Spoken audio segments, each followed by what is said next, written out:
Good morning, Charlotte Howarth. How delightful to see and hear you this morning. Well, it's a joy to see and hear you as well, Nina, on this finally beautiful, sunny, warm day. Oh my God, it's June. Can we have some June weather, please? I think we've got it Can we today. have more than one day of June weather? Anyway, so welcome. Thank you very much, and welcome to you to our the stone carving and lettering takeaway. Hurrah! Hurrah, here we are. We're a few months into this podcasting lark, aren't we? Yeah, and we've had some fantastic responses from our listeners. So thank you. Amazing. Thank you very much. If you've emailed in, some very lovely, supportive, and just some wonderful responses to the subject matter, to the people that we've interviewed quite recently, and people from far and wide. And we really appreciate it. So thank you for taking the effort. We really do. So if you fancy emailing us, please contact us. So what have we got in this month's podcast? Well, you and I have had a few experiences in our career, and you've had one quite recently, and we were laughing. We want to talk about mistakes, don't we? We do. You've got a nice kind of take on mistakes, and you call it something in particular, don't you? I call it the long S. The long S. And why do we call it the long S, Charlotte? Well, you asked me what I did when I realised I made a mistake. You said to me, if you do something wrong in the workshop, what's the first thing that you do? Now, before we get into the first thing that I do, we need to backtrack a little bit to what the long S is. Yes, because it's new to me. Is it? But absolutely new to me. But then, yes, your day job, actually, it's more common to memorial carvers and letterers, isn't it? Yeah, so what the long S is, it's an outdated, we don't use it anymore, but it is a letter form that looks like an F, but you actually pronounce it as an S. And it just hasn't got the crossbar all the way through. If you think of F, that descends down underneath as well as above the X height. It doesn't have a crossbar all the way through it, just a little bit at the back. So it's very similar to an F.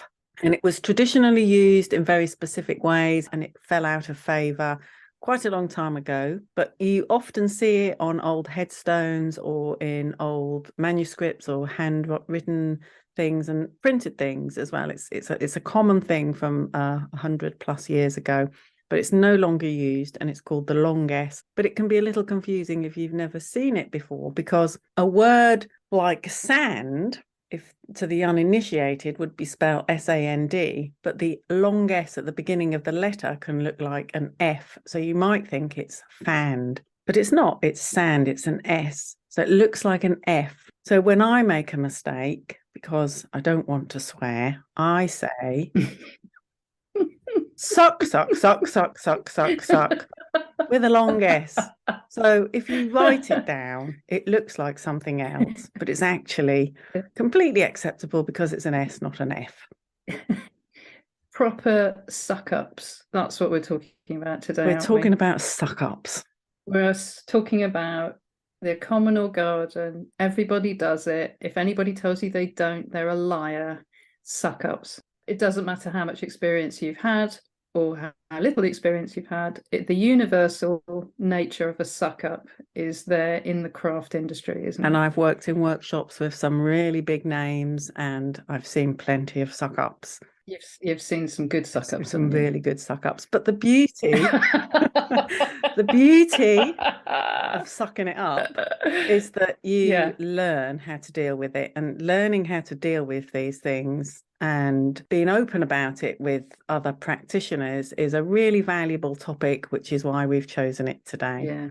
So it really is. We've all done it, and the more, it's rare, but it does happen. And learning how to deal with it is something that we all have to do. And that brings us on to our next bit of this discussion, which is the Lap of Tranquility. Oh, yes, the Lap of Tranquility. We're going to get to that, aren't we? Yes, it's how you deal with the suck-ups. And so this brings us to a way of dealing with it. And after we've said our few words to help us recover from the shock of getting it wrong, we then need to move on to the lap of tranquility. And that's something that we've penned and coined in the last 2 hours, isn't it? Because I was talking about a conversation I'd had with my partner. So we'll get there. I think we're there. Oh, we're there? Yeah. Oh, okay.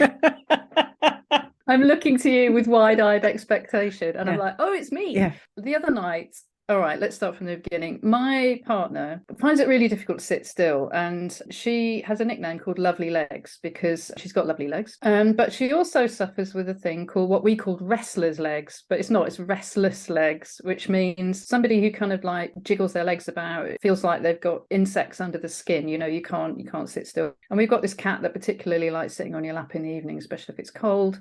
And she said to me, oh my God, you know, I can't sit still long enough for the cat to get comfortable. So the cat sits on the lap for about 10 minutes and then gets really angry and gets off because she's constantly kind of moving around. Whereas the other night I was sitting on the sofa with a blanket because it's June, and why wouldn't you be under a blanket in June? And I sat very still for at least an hour, like probably 3/4 of a film. And she was like, how do you sit still so long? The cat was upside down. It was very comfortable, you know, hadn't moved. And I said, I have trained myself to quiet my inner kind of need to fidget, and I can kind of absorb tensions and just be very still and very quiet. And it's taken, I do it instinctually now, but I think, you know, as a young person and a young adult, I've trained myself to do it. It's not fighting the frustration, you know, that kind of need to kind of move around. It's just experiencing it, leaning into it, and then calming that kind of tension inside the body. And we were talking about how important that is, especially when you make a mistake or you think you've made a mistake. And yeah, you were saying as a letterer, that's something you've had to develop, especially in very uncomfortable situations. And I think I've developed it from having a stone masonry background as well, where you're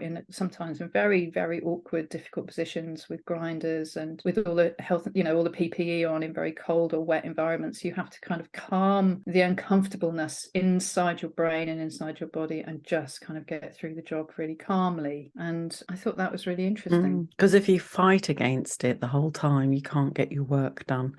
You have to separate the physical discomfort to a different space, and that allows you to move on. When you have that initial panic, especially, you know, because we do a lot of work to commission, so it's not like we're doing it for ourselves and we go, well, okay, we can deal with it. We've given very clear drawings and very precise expectations of our clients.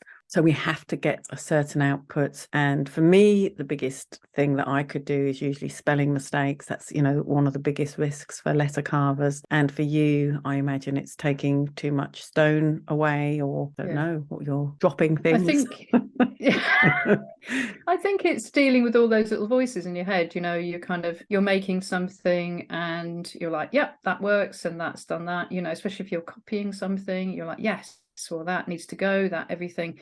I was talking to a student this week about how you have those voices in your head, and I'm always saying this surface is in front of this surface, or this surface is behind this surface, and I'll find other surfaces to map out, like an ordnance survey map. I will map out where that particular part of the carving will be, and sometimes I've got it wrong, and I will take it behind something, and you're like, oh my God, it's never a concave surface it's wrong, it's always a convex surface that I've taken too much off. It's that little voice inside your head going, oh my God, oh my God, oh my God, that's wrong, that's wrong, that's wrong. You've sucked that up, that's never going to fit in there. Something else should have gone in there. And you know, when people come and see your workshop for the first time, they're like, oh, what do you do when you take too much off? And I'm like, well, I try not to do that, blah, blah, knowing in my full head, like, well, you know, I deal with it. And I think it's staying calm when you do something that you think is a mistake. And for me, it's actually, it's questioning whether I have messed up, or whether it's simply those like little anxious voices in my head that have become way too loud. They've overridden my common sense. So I think my gut will often tell me I've done something wrong. But if it's major, I will stop, I will take a deep breath, and I will walk away. Because if I carry on at the point where I think I've done something wrong, 9 times out of 10, you can actually make things worse. And often I might carry on taking material away to try and compensate.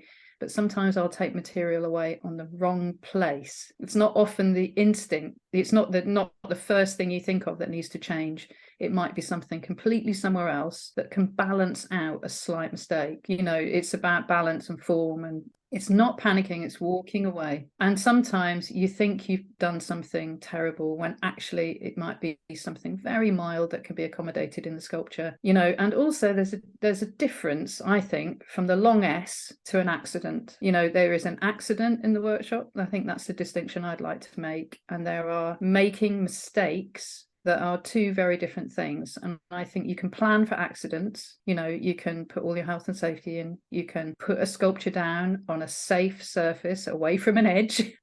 You can not do what I've done and hung a heavy thing on a wall on a very insubstantial nail and broken something, and that's a stupid accident. And I think that they can be avoided. But I think, the definition between accidents and mistakes, and my biggest offer to the listeners would be, don't panic. Do not panic. Calm that inner broken person.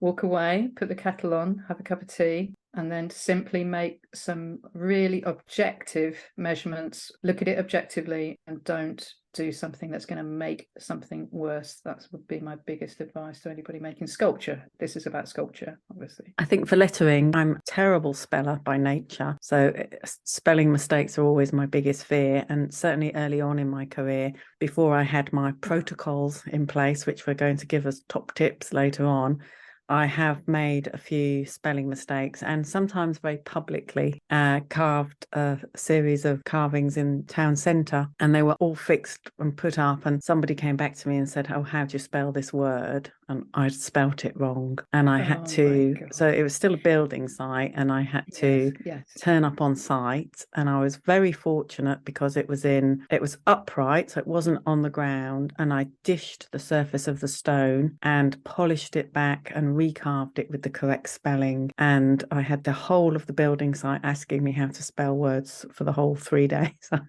I had to put my humiliation aside and remind myself that actually I made a mistake, but yet as soon as this mistake was pointed out, I had a solution. I turned up on site, I took my grinding disc and I ground the surface of the panel so it's very slightly dished. Now it's near me, this sculpture, this carving, and I cannot today work out which panel I made the mistake on. I can't see the dish. The only way I would be able to see it is if I took a ruler and leveled it across all of the different panels, because one of the panels has a dish of maybe 7 mil on it from edge to edge. That's quite deep, isn't it? 7 mil on a flat surface is deep, but you can't see it. I cannot see it. Now, if that was flat on the ground, it would be a bigger issue because it would pool water. So the whole surface would have had to be taken back.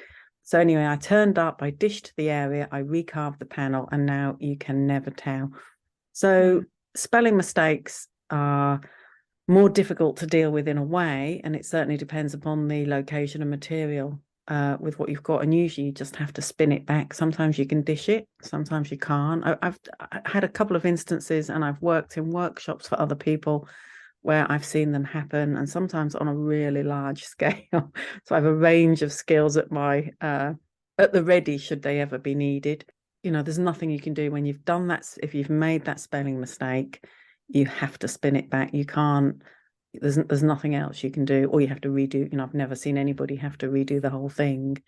So putting protocols in place to help you spot a spelling mistake before you carve actually is the best remedy, so it doesn't happen. So I now have really good protocols in place. So we might as well do that now as our top tip. Yep. So my top tip for spelling is I do a scale drawing and I have the client sign the drawing off. So I know I've asked them to check all the dates and all the spellings, and any spelling mistakes that I've had in the last few years are not my fault. They're where clients haven't spotted something in the drawing that I've given them, or they've got a date wrong and I've had to go back and change a date or a spelling that they haven't had. So I have a signed, approved copy of my drawing from my client, which I then draw onto the stone. And then before I cut it, I, double check it. And what I do is I sit in my workshop with this drawing in front of me, right next to the carving, and I work from the bottom and I go backwards. I never read forward, and I verbally say out loud every single letter. So for top tips, if I was going to carve top tips, I would have the approved drawing from Nina with the spelling correct, and I would draw it out on my stone. And then I would put my finger on the stone and one finger on the drawing, and I would say S S P P I I T T P P O O capital T. And because my eye is reading backwards, it's not going to fool me that I've misread something. Whereas when your eye is reading forward, it's really, really easy to misread or see something that's not there. And the verbalization of every letter is like a little stop to double check. It takes a couple of minutes at the most, even on a really big plaque with loads of words, 5 minutes tops, every letter checked off. It's the best thing that I ever started doing in my workshop, and it saved me hours, because every now and again I'll notice that I've misspelled a date or a word from the drawing, and it's the opportunity to put it right before it's carved. It's like, because you draw your letters straight onto the stone, you don't necessarily trace down, do you? You're not somebody who traces their letters, you hand drawn them on. Most of the time they're tracing off the drawing. It's less likely in one sense if you're at the very beginning of your career. But then you could get your lines mixed up. It's like a 3 or 5 minute investment of your time to check. It's like, going on a long journey and not checking the oil in your car. Or that you've got your passport. Or you've got your passport, exactly. All of those things. That's my top tip. And I also use that when I'm making bank transfers and I have to punch in somebody's sort code and account number. I always do that little backward double check out loud with the numbers, and it stops your eye from misreading something. It's a really good top. Did someone teach it to you, or did you come up with this on your own? No, I learnt through hard experience. Hard knocks. Hard knocks. The hard knocks of life and its mistakes. Yeah, but I do remember, years in workshops, I have said to people, oh, why don't you just check that? Oh, no, I've checked it. I'm sure it's right. I say, it take you 2 minutes. Go on, just do it. And they found mistakes, and it took them 2 minutes. And then I've saved them hours and hours of work, or they've saved themselves hours of work because they took 2 minutes to check. So that's my top tip. It's a brilliant idea. And I would say, to avoid mistakes on sculpture, even if you're copy carving something, is a center line on your sculpture and a center line on your model, and you always measure from your center line. You don't measure from an outside edge. And a very experienced carver taught me that very, very early on in my career. In fact, he called his company Centerline. I'm sure you can look him up, because you're measuring from one datum and not two datums. I thought it made perfect sense when he taught it to me, because I remember doing like maths and drawing, technical drawing, and you'd start from one end of a line and measure some like 16 millimeters in, and then it should leave you 24 mil on the other side, and you'd measure from the other side and you'd end up with 26. Do you know what I mean? That was never, if you start at one end and the other end moving into the middle, you rarely get what you should. But if you measure from the middle out, you will get exactly the measurement you should. So a center line. And the other thing is a plumb bob. Plumb bobs should never be underestimated in the usefulness of sculpture. So modelers use them, people who do portraits, life models, film industry, everybody uses a plumb bob. And you absolutely should get used to using a plumb bob when you're doing stone sculpture as well. Well, I've never used a plumb bob, Nina, but I have to say I'm excited to learn from you how to do some of these things. And if you don't own a plumb bob, someone showed me a piece of string and a ball of clay mushed on. So tie a knot on the end of a piece of string and then wrap some clay around that knot and make it into like a pointed little sausagey shape. And it's enough weight on a piece of string that will hang with gravity, and you can just hang it on an extremity of your sculpture, and you can measure back from the string to a point, any point in that sculpture, and you can see the distance from the edge of the stone. So let's just say the extremity on the sculpture is the edge of the stone. Yeah. And if you put, you know, a shoulder or an elbow, if you put the plumb bob on the extremity, sorry, the eminences, you pop it on an eminence, and then, for instance, if you want to find a finger or wrist bone, you can take a pair of calipers and you can measure in from the string, and then just do exactly the same thing in your sculpture, and you'll either be under or over, and hopefully you'll be over. You can go in. I think I'd and want a it's beautiful such plumb bob. Yes, I bet you've got a one. beautiful plumb bob, haven't you? I do have a beautiful plumb bob, but only because Lucille made one in metalwork when she was at school, and it's absolutely stunning. And she's like, oh, I don't know what to do with this. Do you want this? I was like, oh my God, yes, I want it. And it's in a lovely little leather case. Anyway, regardless of that, you can buy them on market, you know, you can get them on eBay for pennies. But what I would say is get the skinniest one that you can, because the center point is the most important thing, and it relates to the string. Obviously, it hangs directly underneath the line of the string. And if you use often a carpenter's or a decorator's plumb bob, they're a beautiful sort of love heart shape. They're like a little teardrop, and they're too wide. You can't get the thing close enough to the surface that you need. So you want a plumb bob that's as long and skinny as you can. And often, if I need to, I'll make it out of a piece of string and a bit of clay, and it's perfect. Second top tip. We're full of help today, aren't we? We're bursting with help. Anyway, talking about help, we've got some. Oh, nice lead in. That's a nice segue. Yeah. Aren't we good at this? That was natural, Charlotte. Yeah. We're getting better, aren't we? Segue, Charlotte.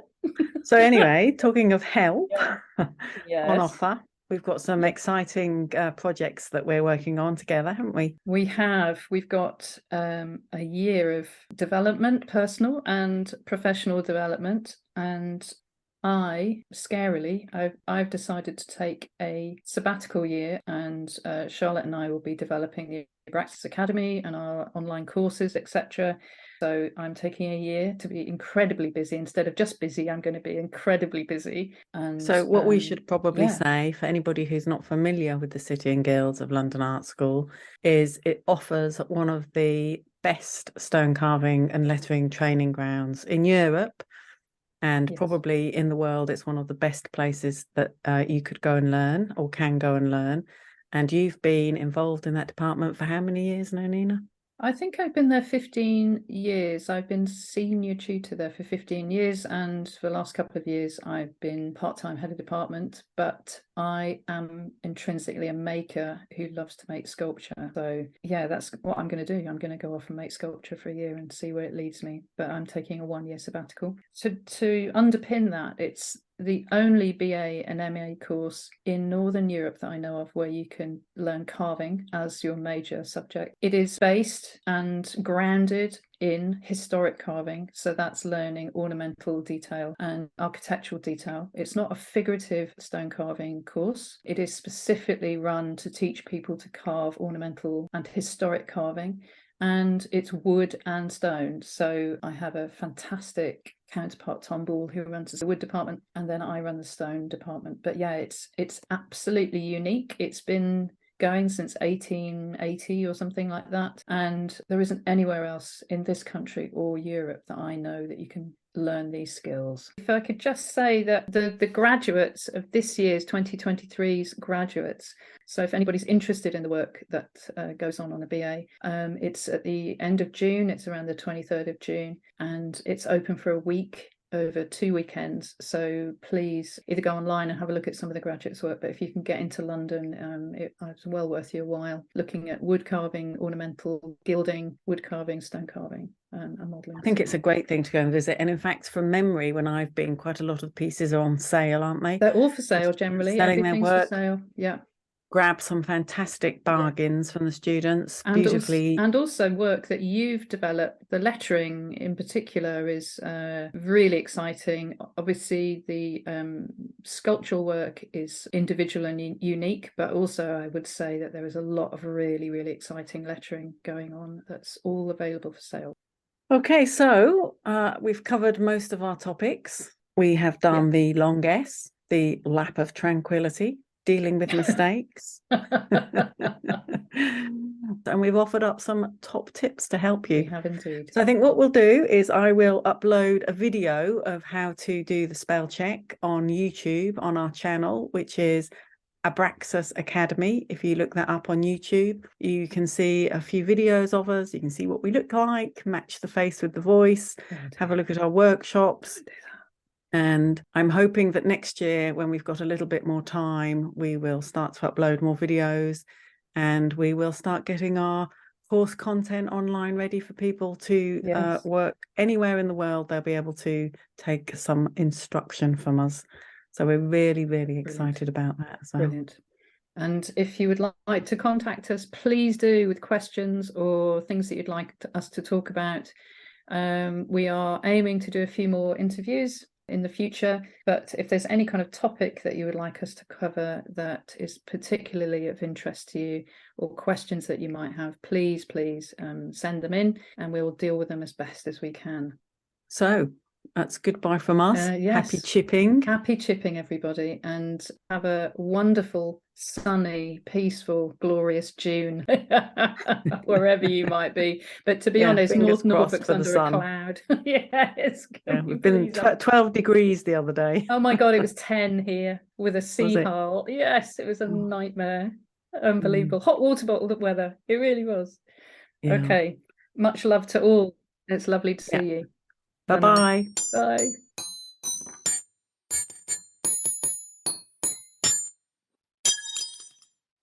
Bugger.